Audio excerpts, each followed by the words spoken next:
bom que você veio. Eu sou o pastor Mirko Levac da comunidade da Fé Church e você está no nosso canal oficial do YouTube. Se você ainda não é um inscrito, inscreva-se agora mesmo em nosso canal. E não se esqueça de já deixar o seu like nesse vídeo. Essa mensagem virá de encontro ao seu coração. Então, aumente a sua expectativa e veja tudo que Deus pode fazer através de você.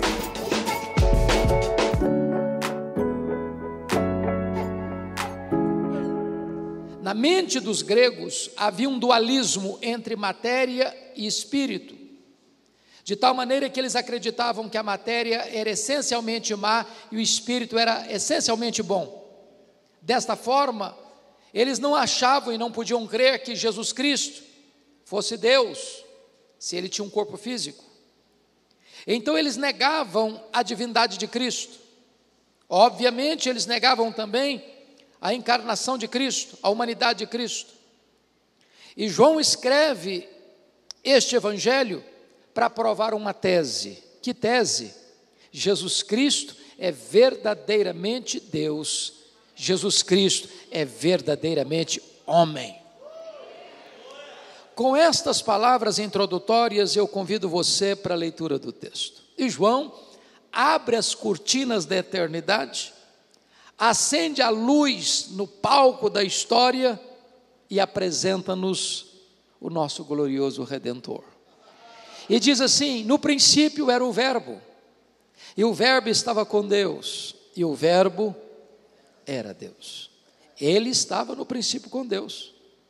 Todas as coisas foram feitas por intermédio dele, e sem ele, nada do que foi feito se fez. A vida estava nele. E a vida era a luz dos homens. A luz resplandece nas trevas, e as trevas não prevaleceram contra ela. Houve um homem enviado por Deus, cujo nome era João. Ele veio para testificar da luz, a fim de todos virem a crer por intermédio dele.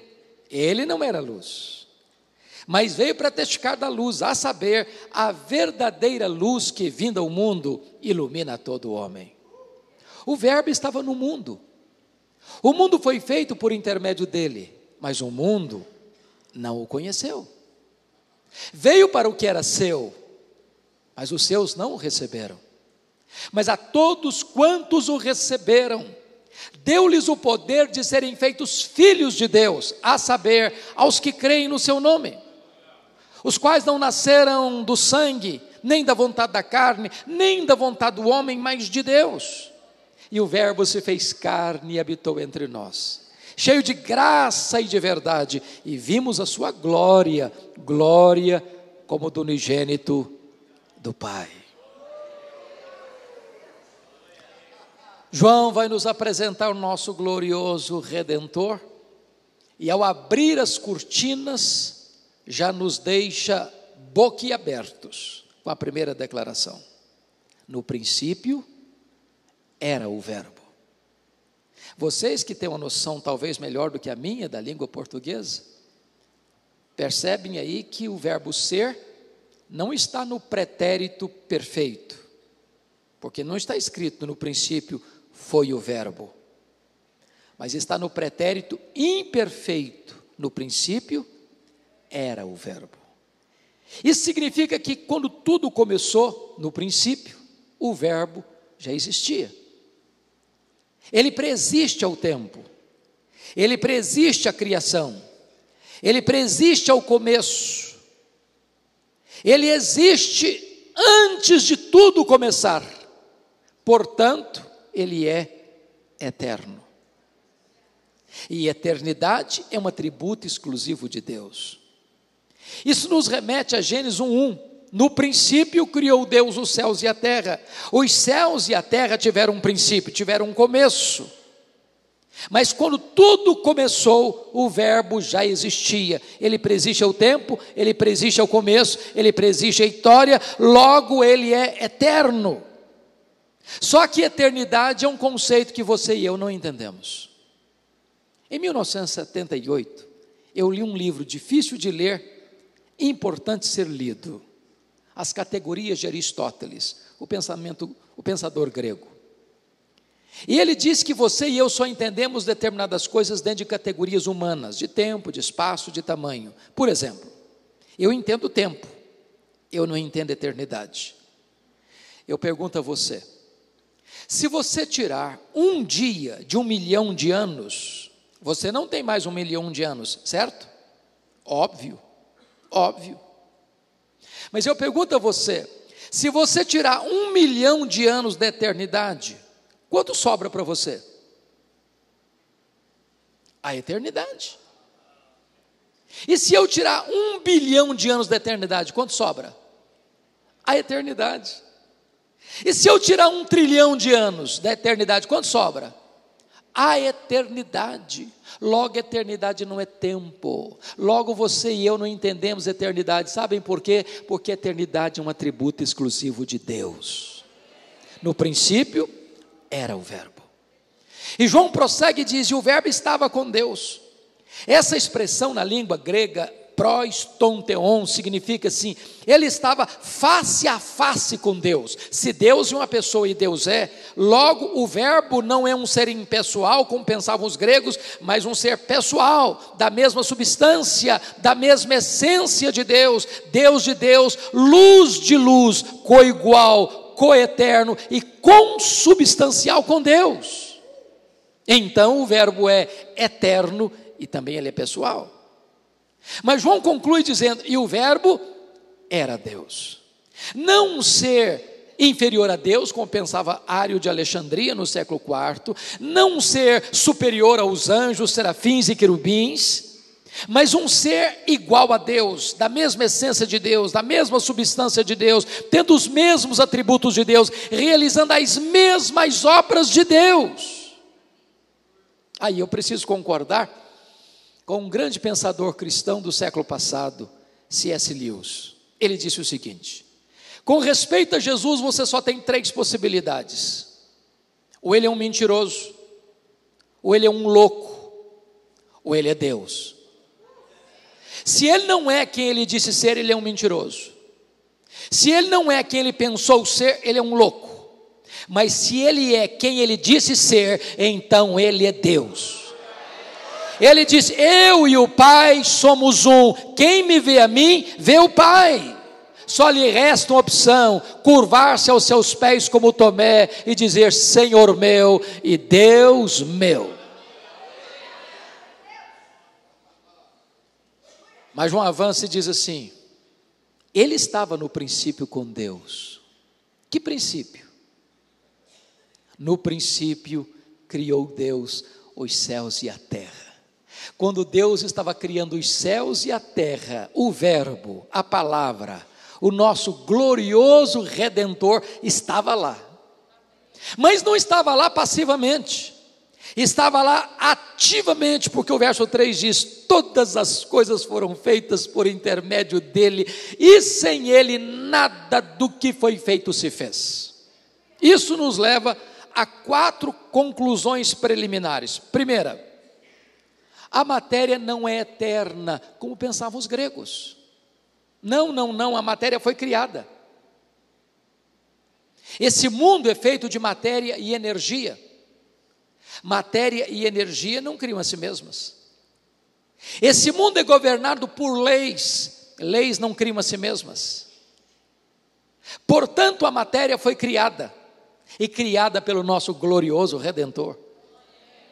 Segunda conclusão preliminar: o mundo não veio à existência por geração espontânea. O mundo não surgiu por si mesmo. Desculpem da expressão. O mundo não pariu a si mesmo. A criação não veio à existência porque ela voluntariamente, espontaneamente surgiu. Não, o mundo veio à existência pelas obras, pela mão onipotente do nosso glorioso Redentor. Terceiro, o mundo não é resultado de uma grande explosão cósmica. A teoria do Big Bang não está calçada com a verdade. Sabem por quê? Porque o caos não produz o cosmos, porque a desordem não produz a ordem.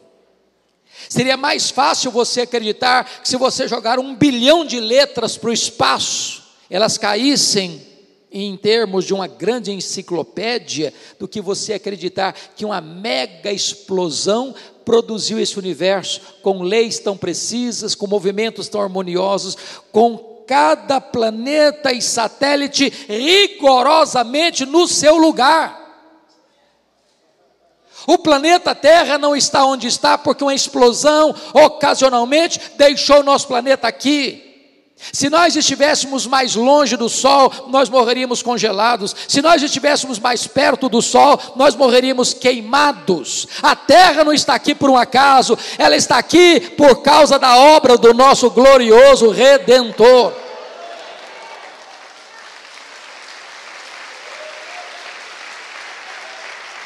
A Lua não está onde está por acaso. Vocês bem sabem que a Lua é a faxineira do planeta Terra. Não houvera a Lua com as suas fases, onde ela está, não haveria o fenômeno das marés. Se não houvesse o fenômeno das marés, as nossas praias se encheriam de lixo e a vida seria impossível no planeta. Nada disso é obra do acaso, tudo isso é obra do nosso glorioso Redentor. Eu posso garantir para você que é preciso mais fé para ser um ateu do que para ser um crente.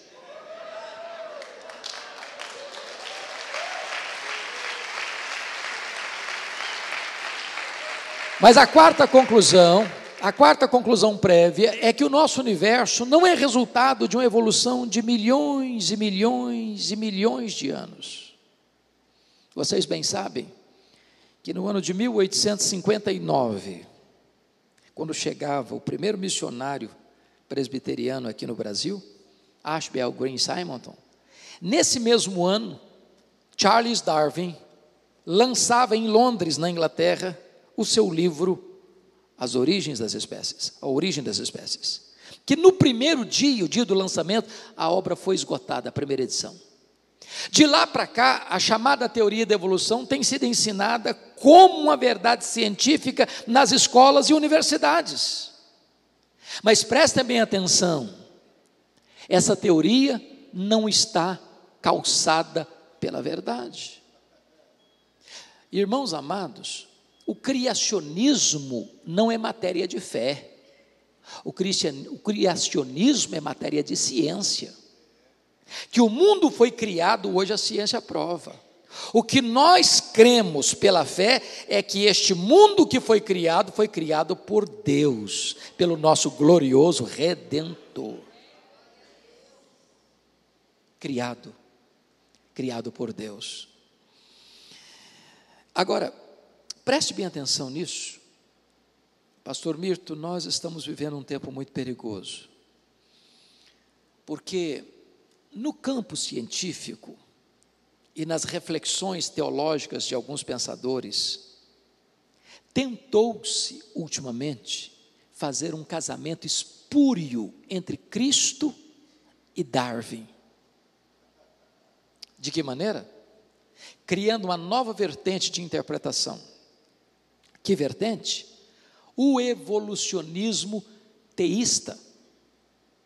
A ideia é essa, não, Deus criou mesmo, é verdade, Deus criou, mas criou por meio do processo da evolução.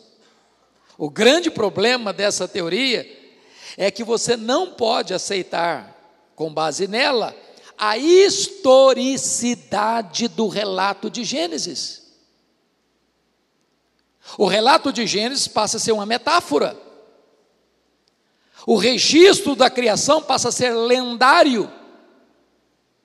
Então Adão e Eva não existiu. Ora, se Adão e Eva não existiram, então não houve queda. Ora, se não houve queda, o homem não é pecador. Ora, mas se não houve queda e o homem não é pecador, nós não precisamos de um Salvador.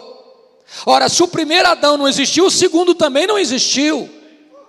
O grande problema é que para eu aceitar essa tese falsa e sutil, eu vou ter que desconstruir a Bíblia toda. Sabe por quê? Porque o relato da criação, como um fato histórico, está presente em Gênesis, no Pentateuco, nos livros históricos, nos livros poéticos, nos livros proféticos, nos evangelhos, em Atos dos Apóstolos, nas epístolas e no livro de Apocalipse. Seja Deus verdadeiro e mentiroso todo homem. O universo foi criado, e criado pelo nosso glorioso Redentor. Quando a Bíblia está descrevendo a majestade do nosso glorioso Redentor, lá em Isaías 40, porque é um texto cristológico, messiânico, ele vai retratar o nosso glorioso Redentor assim: ele é aquele que mede as águas na concha da sua mão. Pense no Pacífico, no Atlântico, no Índico, no Mediterrâneo. Tente aqui no Atlântico esvaziá-lo com um baldinho. Veja o quanto tempo você vai levar. Ele mede as águas na concha da sua mão. Ele é aquele que mede o pó das montanhas em balança de precisão. Este é o seu glorioso Redentor. Ele mede os céus a palmos.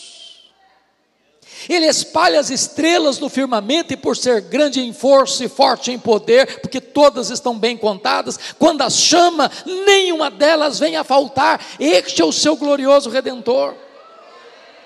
Ele olha para as grandes nações da terra, as grandes potências econômicas e militares da terra, e considera todas elas como um pingo que cai num balde, como um pó numa balança de precisão, como nada, como menos do que nada, como um vácuo.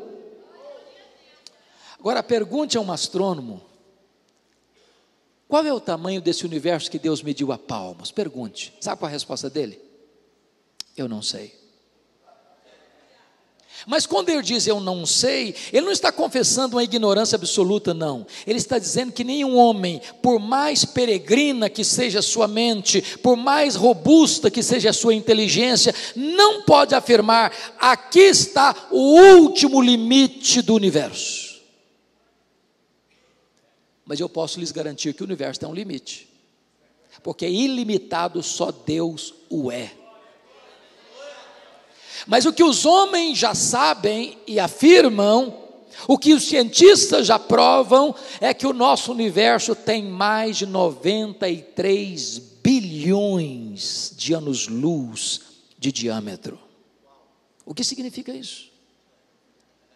Significa que se você voasse à velocidade da luz, 300 mil quilômetros por segundo, nessa velocidade, você demoraria mais de 93 bilhões de anos para ir de uma extremidade à outra do universo. Pois o seu glorioso Redentor criou tudo isso. É maior do que tudo isso. Não há um centímetro desse universo onde o seu Redentor não possa dizer: isso aqui é meu, eu estou aqui, eu criei isso aqui, eu sou dono disso aqui, e eu sou o Senhor sobre tudo isso. Este é o seu glorioso Redentor.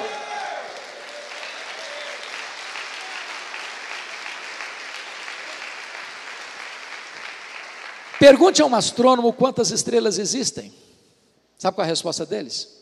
Eu não sei. O que eles sabem, entretanto, é que há mais estrelas no firmamento do que todos os grãos de areia de todas as praias e desertos do nosso planeta. Vá à praia, encha a concha da sua mão de areia, bote numa tábua de vidro, conte quantos grãos de areia você consegue botar na concha da sua mão. Pois há mais estrelas no firmamento que todos os grãos de areia de todas as praias e desertos do nosso planeta. Mas ele não apenas criou todas elas, nosso glorioso Redentor conhece cada uma delas pelo nome. E por ser forte em força e grande em poder, porque todas elas estão bem contadas, quando as chama, nenhuma delas vem a faltar. Este é o seu glorioso Redentor. Mas do século XX para cá, nós não estamos mais espantados com a grandeza insondável do macro-universo.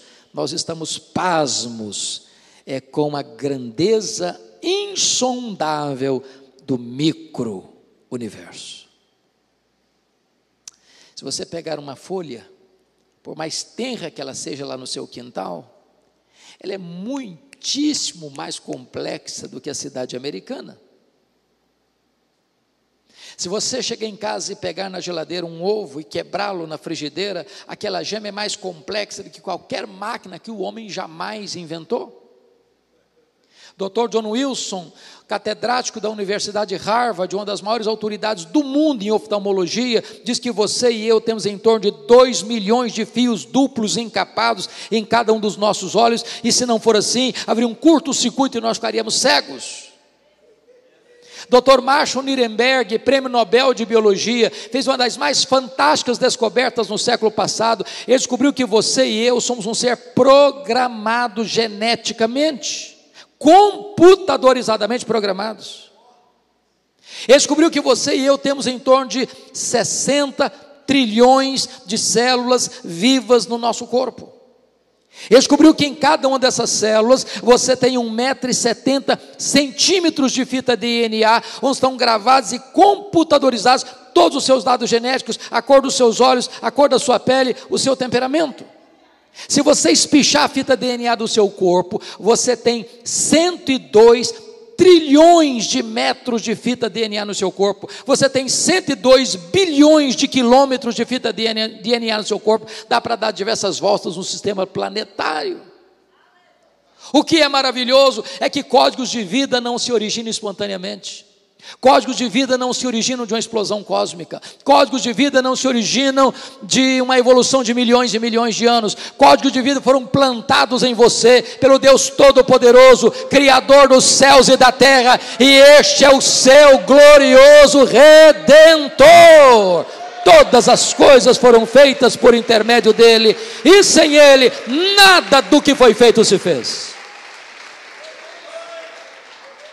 João prossegue para o verso 4 e diz: a vida estava nele, e a vida era a luz dos homens. Aqui tem uma afirmação espantosa.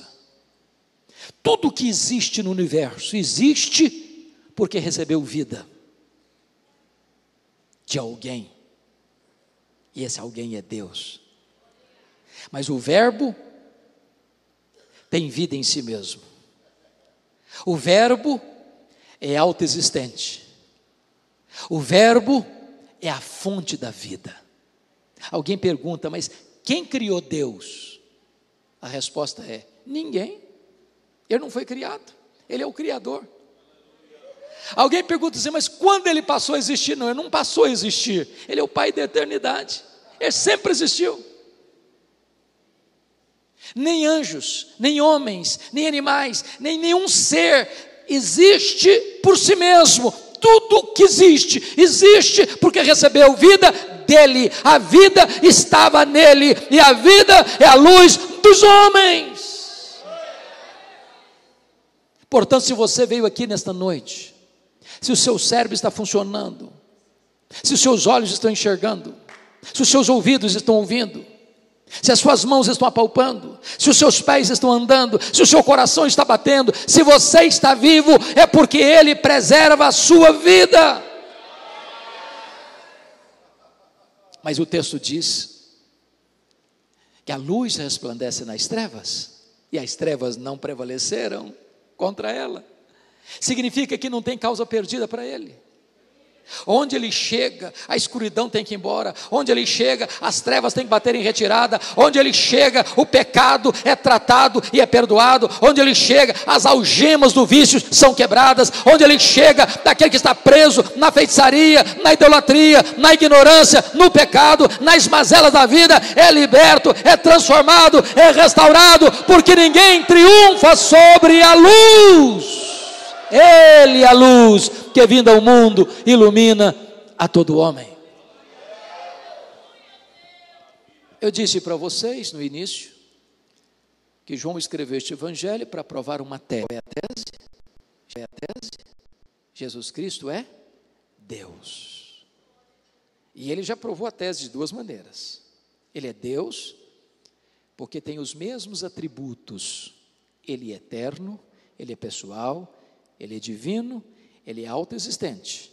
Mas em segundo lugar, ele é eterno porque realiza as mesmas obras. Ele é o Criador e Ele é o mantenedor da vida. A partir de agora, João vai fazer uma outra análise, apresentando-nos as reações em relação ao verbo. E a primeira reação está no verso 6 a 9, a reação do precursor do verbo. Houve um homem enviado por Deus, cujo nome era João. Ele veio para testificar da luz, a fim de todos virem a crer por intermédio dele. Ele não era luz, mas veio para testificar da luz, a saber, a verdadeira luz que, vinda ao mundo, ilumina a todo homem. Prestem bem atenção nisso. Tem 400 anos de silêncio profético, de Malaquias a João Batista. Tinha templo, tinha cultos, tinha festas, tinha sacerdotes, tinha sacrifícios, mas não tinha palavra de Deus. Não tinha. Depois de 400 anos, Deus rompe o silêncio e envia um homem.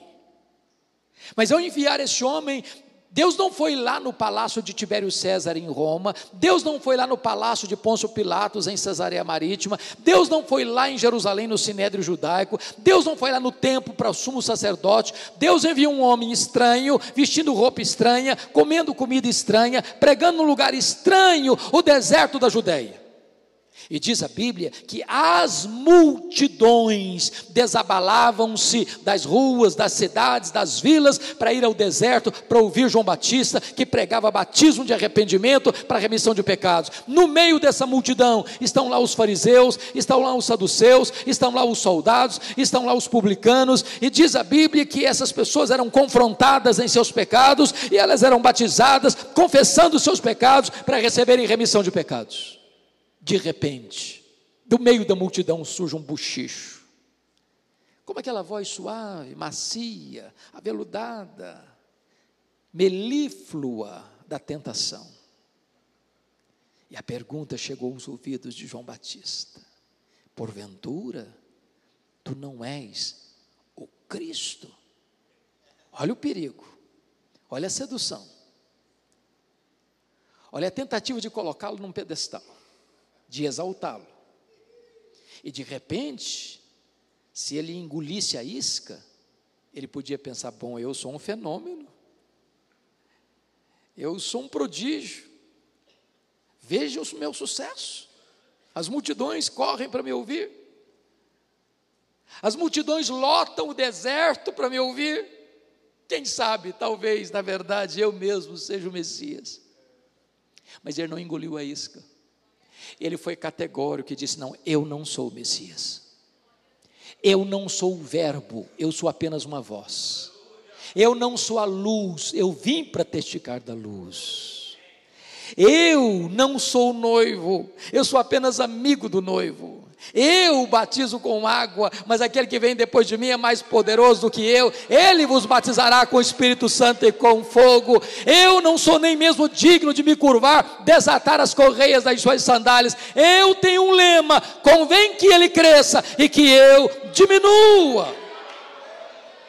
Nunca queira receber a glória que só pertence a Deus. Ele não divide a sua glória com ninguém. Nunca queira ocupar uma posição onde Deus nunca colocou você. Quanto mais humilde você é, mais Deus o exaltará. Mas a segunda reação ao verbo está aí nos versos 10 e 11. Veja comigo. O verso 10 diz: o verbo estava no mundo, o mundo foi feito por intermédio dele, mas o mundo não o conheceu. Eu pergunto a vocês: quantas vezes apareceu a palavra mundo aí no verso 10? Quantas vezes? Quantas? Quantas? 3 vezes. No grego é a mesma palavra, cosmos, cosmos, cosmos. Mas se você notou, as 3 vezes que aparece a mesma palavra, nas 3 vezes tem significados diferentes. O verbo estava no mundo, mundo geográfico. O mundo foi feito por intermédio dele, mundo físico, material. O mundo não o conheceu, o mundo das pessoas. Quando ele chega no verso 11, ele afunila e diz: veio para o que era seu, e os seus não o receberam. Quem são os seus aí? Os judeus. povo de Israel. Mas não receberam por quê? Por falta de luz? Não, por falta de olhos. Por falta de evidência? Não, por falta de fé. Porque na verdade todo o Velho Testamento apontava para Jesus. Desde Gênesis 3,15, da semente da mulher nascerá aquele que esmagará a cabeça da serpente. Ele foi simbolizado pelo Cordeiro da Páscoa. Os profetas falaram dele, os patriarcas apontaram para ele, o tabernáculo apontava para ele, a arca da aliança apontava para ele, o que estava dentro da arca falava dele, o vaso com maná, a tábua com a lei, a vara de Arão que floresceu, a tampa da arca, o propiciatório, falava dele, as festas de Israel apontavam para ele, o sábado era uma sombra dele, todos os sacrifícios apontavam para o sacrifício perfeito dele, tudo era sombra e ele a realidade. Na plenitude dos tempos, ele veio, nascido de mulher, nascido sob a lei, fez-se carne, andou entre nós, os cegos viram, os mudos falaram, os surdos ouviram, os leprosos foram purificados, os paralíticos andaram, os endemoniados foram libertos, os mortos ressuscitaram, e ele veio, e ele morreu por nós, e ele ressuscitou, e ele voltou para o céu, e ele está à destra de Deus, e ele vai voltar, mas os seus, apesar de tantas evidências, não o receberão. Cuidado para que você não feche a porta da graça diante de tanta evidência do amor de Deus por você. Quando você vai a Israel até hoje, e eu tenho a bênção de levar uma caravana a Israel todo ano, o coração aperta, porque este véu da incredulidade ainda está posto nos olhos daquela nação. O que me entristece é que tenho visto muitas caravanas indo para Israel nas asas do misticismo. Traz água do Jordão, como se a água do Jordão fosse alguma coisa milagrosa. Pega a pedra do Monte das Oliveiras, como se aquela pedra fosse mística. Há poucos dias, pastor Mirto, conversando com um pastor de 40 anos de ministério, ele disse assim para mim: acabo de chegar de Israel. Eu disse: que bom, como é que foi a viagem? Ele disse: não, eu só fui lá jejuar debaixo dos céus de Jerusalém. E eu disse: que jejum caro, pastor, que jejum caro. Qual a diferença de jejuar debaixo dos céus de Jerusalém e debaixo dos céus de Americana? Qual a diferença de você orar no topo do monte e lá no vale? Qual a diferença de você orar aqui dentro do templo e dentro do seu carro? Qual a diferença de você orar na rua e orar no seu quarto? Deus é Espírito, e importa que os seus adoradores o adorem em Espírito e em verdade.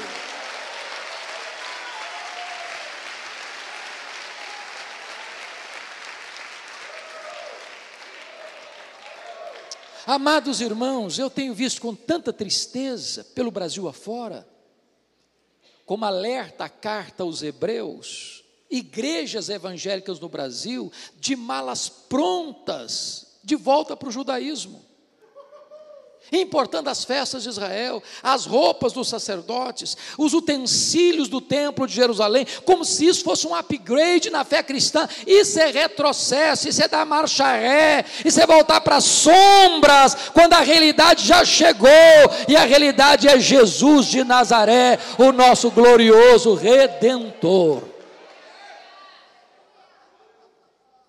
Mas agora João vai nos apresentar a terceira reação. Versos 12 e 13. Notem comigo que o verso 12 começa com adversativa. Quando você estiver lendo a sua Bíblia, preste atenção nas adversativas. Mas, porém, entretanto, entrementes, todavia. Ele está contrastando o que disse antes com o que vai dizer agora. Em face da rejeição do povo da aliança, está escrito: mas a todos quantos o receberam, deu-lhes o poder de serem feitos filhos de Deus, a saber, aos que creem no seu nome. Todos quantos? Todos quem? Todos judeus, todos gentios, todos homens, todos mulheres, todos crianças, todos adolescentes, todos jovens, todos adultos, todos velhos, todos doutores, todos analfabetos, todos gente do campo, todos gente da cidade, todos brancos, todos pardos, todos amarelos, todos negros, todos inteligentes, todos ignorantes, todos religiosos, todos não religiosos, não importa onde você vem, não importa para onde você vai, se você crer em Jesus, você é feito filho de Deus, filho de Deus. Logo, nem todos são filhos de Deus. Preste atenção nisso. Somente aqueles que recebem a Cristo como seu Salvador pessoal são declarados filhos de Deus. Nenhuma igreja pode dar essa posição para ninguém. Ninguém é filho de Deus porque é membro da família da fé. Ninguém é filho de Deus porque é presbiteriano, assembleiano, batista, metodista, católico. Nenhuma igreja pode conferir a você esse privilégio. Nenhum rito sagrado pode conferir a você esse privilégio. Nenhuma denominação religiosa pode conferir a você esse privilégio. Nenhum dinheiro paga esse glorioso privilégio. Isso é graça, isso é presente, isso é dádiva de Deus a todos quantos recebem a Jesus Cristo como seu Salvador pessoal. Compreender isso, irmãos, cura gente, sabe de quê? De complexo de inferioridade, de autoestima achatada. Cura. Às vezes eu ainda vejo crente olhando caras, Forbes, assim com um sentimento de fracasso, olhando os grandes atores, os grandes jogadores de futebol, os grandes atores, as pessoas que vivem aí nas suas mansões requintadas, os seus jatinhos particulares, os seus iates ricos, vestindo as roupas caras, frequentando os restaurantes caros, nas suas viagens paradisíacas. Eu vou dizer para você uma coisa: se você é filho, filha de Deus, corre nas suas veias mais do que sangue azul. Você é filho do Rei dos Reis e do Senhor dos Senhores. Nem toda a riqueza do mundo pode comprar o privilégio que você tem, filho do Rei dos Reis, do Senhor dos Senhores. Se ninguém pode lhe dar esse título a não ser o próprio Deus, deixa eu lhe dizer, ninguém pode tomar de você esse título. Ninguém. Para que você não tenha nenhuma confusão, o verso 13 explica um pouco melhor. Os quais não nasceram do sangue. Sabe o que significa isso? Não é hereditário. Ninguém é filho de Deus por hereditariedade. Não, sabe por que eu sou filho de Deus? Eu sou filho de Deus porque eu nasci num lar cristão, entendeu? Meu pai era crente, minha mãe era crente, então eu sou filho de Deus. Não é por aí que vai, não. Se é correto o adágio que filho de peixe é peixinho, não é verdade que filho de crente é crentinho. Para você ser filho de Deus, você tem que nascer de novo. Você tem que nascer da água e do Espírito. Você tem que experimentar o toque regenerador do Espírito Santo. Isso é algo radical. Quando Deus chega em você, tira o tampão dos seus ouvidos, tira a venda dos seus olhos, arranca o seu coração de pedra, lhe dá um coração de carne, muda a sua história, muda a sua vida, transforma a sua existência, salva você, regenera você, justifica você, sela você com o Espírito Santo, seu nome fica escrito no livro da vida, e você faz parte da família de Deus. Segundo, os quais não nasceram da vontade da carne. Sabe o que significa isso? Nenhum de nós pode se autodeclarar filho de Deus. Imagine você na sua casa, pensando, matutando, lucubrando. Aí de repente você pensa assim: ah, Deus é tão bom, né? Você quer saber de uma coisa? A partir de hoje eu me torno filho de Deus. Bobagem. Você não tem essa competência. Você não tem esse poder. Você não tem essa capacidade. Você não se faz filho de Deus. Você não se torna filho de Deus. Você só pode ser feito filho de Deus quando o próprio Deus muda a sua vida, transforma a sua vida, regenera o seu coração, muda a sua história. Você nasce de novo. Você sai da liberdade, da escravidão para a liberdade, das trevas para a luz, da morte para a vida. Os quais não nasceram do sangue, nem da vontade da carne. Terceiro lugar, nem da vontade do homem. Sabe o que significa isso? Nem o pastor Mirto, nem eu, nem você, nem Pedro, nem Paulo, nem Maria, nem o Papa, nem o padre, nem o sacerdote, nem esse, nem aquele, tem poder, tem autoridade para dizer, seja filho de Deus. Ninguém tem essa capacidade e esse poder. Só o próprio Deus pode fazer de você seu filho. Bendito seja Deus por isso. Sabe por quê? Porque a salvação é obra exclusiva de Deus. É Ele quem dá o arrependimento para a vida. Ele quem dá a fé salvadora. Ele quem regenera. Ele quem justifica. Ele quem sela com o Espírito Santo. Ele quem santifica. Ele quem sustenta. Ele quem nos conduz com o seu conselho eterno. É Ele quem nos recebe na glória. Tudo vem dEle. Tudo é por meio dEle. Tudo é para Ele. Ele estava em Cristo reconciliando consigo o mundo. Sabe para quê? Para que toda a glória só pertença a Ele.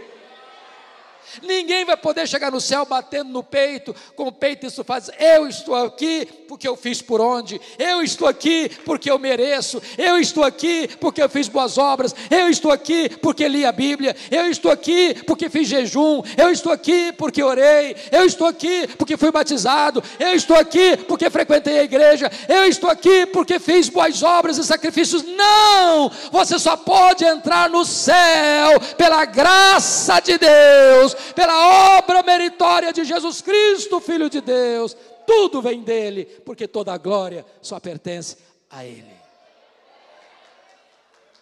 Mas agora, irmãos, João vai encerrar o assunto. Verso 14, nos espantando profundamente com a declaração. Atanásio, que venceu o bispo Ário lá em Alexandria, o bispo de Alexandria no concílio de Niceia, escreveu um livro sobre encarnação. E ele disse que é o maior mistério do cristianismo. Está escrito, e o verbo se fez carne. Pergunta, que verbo?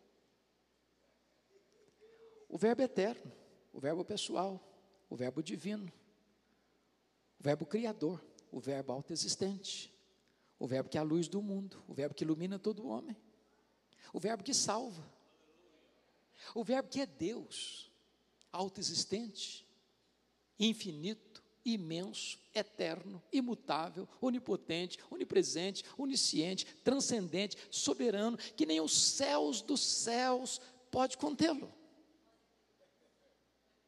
Agora esse verbo se auto-esvazia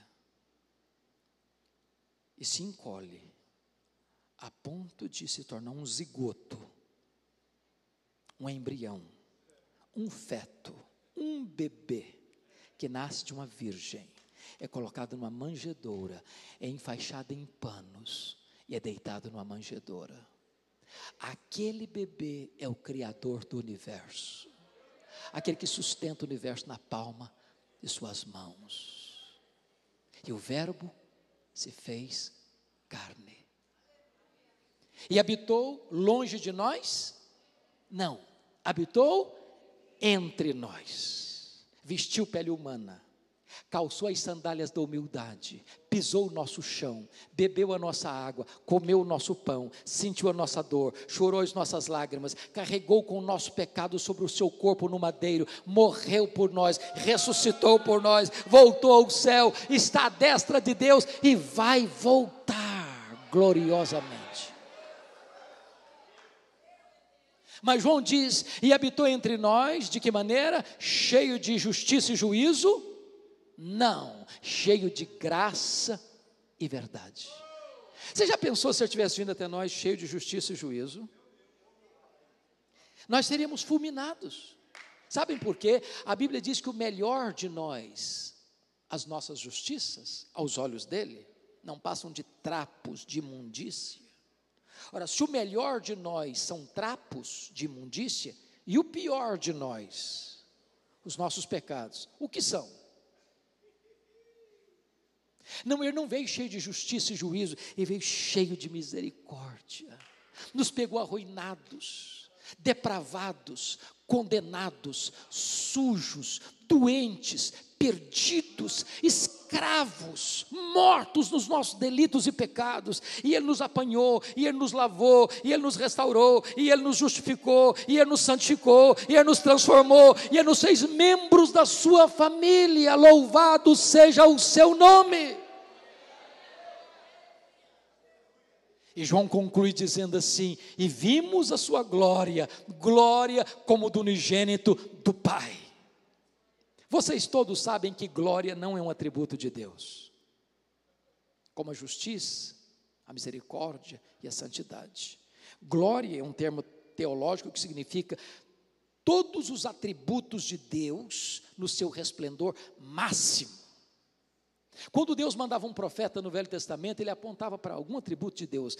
Isaías enfatizou a santidade de Deus, Amós enfatizou a justiça de Deus, Oséias enfatizou a misericórdia de Deus. Mas quando Jesus veio, ele não enfatizou a santidade, a justiça e a misericórdia apenas, ele mostrou Deus em todo o seu esplendor, em toda a sua glória. Sabem por quê? Porque Ele é o resplendor da glória, Ele é a exata expressão do ser de Deus, habitou corporalmente nele toda a plenitude da divindade. Ele diz: quem me vê a mim, vê o Pai, porque eu e o Pai somos um. Eu termino dizendo o seguinte: disse para vocês que João escreveu essa obra, este evangelho, para provar uma tese. Qual a tese? Jesus Cristo é Deus. Aqui na introdução do evangelho, ele provou de duas maneiras. Ele é Deus porque tem os mesmos atributos, e ele é Deus porque faz as mesmas obras. Mas quando você abre um pouco mais o evangelho e olha os 21 capítulos, a tese continua. João lança mão de dois expedientes para provar que Jesus Cristo é Deus. Primeiro, realiza as mesmas obras. Como assim? João não faz como os outros evangelistas sinóticos, mostrando o ministério de Jesus numa progressão cronológica. Ao contrário, ele escreve para provar uma tese. Sabe o que ele faz? Seleciona 7 milagres. 7 milagres. Por que 7? Porque 7 é o número da perfeição. Para provar que se ele faz as mesmas obras de Deus, logo ele é Deus. Capítulo 2, primeiro milagre, transforma água em vinho. Capítulo 4, segundo milagre, ele cura o filho de oficial. Capítulo 5, terceiro milagre, ele cura o paralítico de Betesda. Capítulo 6, o quarto milagre, ele multiplica pães e peixes. Capítulo 6, o quinto milagre, ele anda sobre o mar. Capítulo 9, o sexto milagre, ele cura um cego de nascença. Capítulo 11, sétimo milagre, ele ressuscita Lázaro. Se ele faz as mesmas obras de Deus, logo ele é Deus. Mas agora João vai usar um segundo expediente para provar essa tese. Ele é Deus porque tem o quê? Os mesmos atributos de Deus. João 8,58, Jesus diz assim: antes que Abraão existisse, eu sou. Eu sou é o nome de Deus revelado a Moisés no Sinai. É o nome de Deus, Iavé, Javé, de onde vem a palavra Jeová, pois Jesus é o Jeová do Velho Testamento. O que é que João faz? Seleciona 7 declarações de Jesus. 7 por quê? Porque é o número da perfeição. 7 declarações de Jesus: eu sou. Primeiro, João 6,35, eu sou o pão da vida. Segundo, João 8,12, eu sou a luz do mundo. Terceiro, João 10,9, eu sou a porta, quem entrar por mim será salvo, entrará e sairá e achará pastagens. Quarto lugar, João 10,11, eu sou o bom pastor. Quinto lugar, João 11, 25, eu sou a ressurreição e a vida. Sexto lugar, João 14, 6, eu sou o caminho e a verdade e a vida, e ninguém vem ao Pai senão por mim. Sétimo lugar, João 15, 1, eu sou a videira verdadeira e o meu Pai é o agricultor. Se ele tem os mesmos atributos de Deus, logo ele é Deus. Entretanto, uma coisa fica aqui em suspense para nós, porque uma dessas declarações Deus partilha com a igreja, Jesus partilha com a igreja. Por exemplo, João 8,12 ele diz, eu sou a luz do mundo, mas em Mateus 5,14 ele diz, vós sois a luz do mundo. Em momento algum Jesus disse para a igreja assim, vós sois o pão da vida. Ele nunca disse, vós sois a porta, vós sois o bom pastor, vós sois a ressurreição e a vida, vós sois o caminho, a verdade e a vida, vós sois a videira verdadeira. Ele nunca disse isso para a igreja, mas ele disse, eu sou a luz do mundo, e ele disse, vós sois a luz do mundo. Como entender isso? Eu gostaria de explicar fazendo uma pergunta. O sol brilha? Sim, o sol brilha. Por que o sol brilha? Porque o sol tem luz própria. Por que Jesus brilha? Porque ele é o sol da justiça. Ele tem luz própria. Ele é a verdadeira luz que vinda ao mundo ilumina a todo homem. Agora eu pergunto, a lua brilha? Sim, a lua brilha. Mas como a lua brilha? A lua não tem luz própria. A lua só brilha na medida em que ela reflete a luz do sol. De tal maneira que Jesus é luz do mundo num sentido diferente que a igreja, que você e eu somos luz do mundo. Jesus é luz do mundo porque Ele é a verdadeira luz que vinda ao mundo ilumina todo homem. Mas você e eu só somos luz do mundo na medida em que nós refletimos no mundo a luz de Jesus. Nós não temos luz própria, mas nós refletimos a luz daquele que é a própria luz, o sol da justiça, a verdadeira luz que vinda ao mundo ilumina todo homem. Então eu termino dizendo o seguinte, povo de Deus aqui presente, saiamos pelas ruas, pelos becos, pelas praças, pelas avenidas, pelos hospitais, pelas escolas, pelas faculdades de Americana, das cidades vizinhas, levando a luz de Cristo. Levando a luz de Cristo, levando a luz de Cristo, para que Ele seja conhecido, para que Ele seja amado, para que Ele seja adorado, para que Ele seja glorificado, para que Ele seja o Senhor desta cidade. Que Ele nos abençoe. Amém. Tenho certeza que através dessa mensagem você pôde experimentar um pouco daquilo que nós temos vivido aqui na Comunidade da Fé. Por isso, não se limite apenas em ficar do outro lado da tela.